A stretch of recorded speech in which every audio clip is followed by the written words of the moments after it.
வணக்கம். நான் தான் அர்த்தநாரீஸ்வரர். தேவி தேவி தேவி.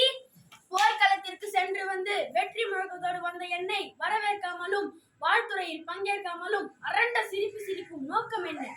அதுவா உங்களிடத்தில் என்னாலும் காணாத ஒரு அதிசய குணத்தை என்று கண்டு வியந்தேன். வியப்பு வேதனையாக மாறியது, வேதனை சிரிப்பாக மாறியது.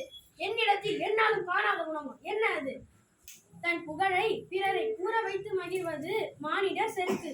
அதுவும் அறிவில்லாத மானிடர்களுக்கு ஏற்படும் ஆசை.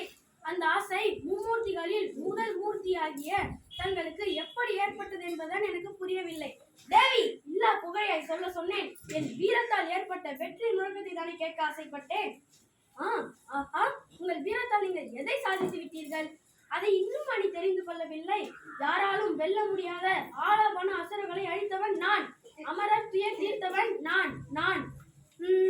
இந்த நான் என்ற அகந்ததானே பலருடைய அழிவிற்கு காரணமாக இருக்கிறது. தேவி, பொறுங்கள். நான் நான் நான் என்று மாறு தட்டுகிறீர்களே, இந்த நான் என்பவரின் பெயர் என்ன? சிவம். சக்தி இல்லாமல் சிவத்தால் என்ன செய்து விட முடியும்? சிவன் இல்லாமல் சக்தியால் என்ன செய்து விட முடியும்? அதை அனுபவபூர்வமாக தான் பேசி பார்ப்போமே. பலமில்லாத ஒருவனை சக்தி அற்றவன் என்பார்களா, இல்லை சிவன் அற்றவன் என்பார்களா? அதனால் சக்தியாகிய உன்னிடமிருந்துதான் எனக்கு பலம் வருகிறது என்கிறாயா? அப்படி சொல்லவில்லை. ஆதி சக்தியாகிய நான் இல்லாமல் நீங்கள் இல்லை என சொல்ல வருகிறேன். சுயம்புவாகிய எனக்கு சக்தியும் பலமும் உன்னிடம் இருந்தா வருகிறது.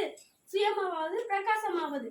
நீங்கள் மலர் என்றால் நான் மனம், நீங்கள் பால் என்றால் நான் ருசி, நீங்கள் உடல் என்றால் நான் உயிர்.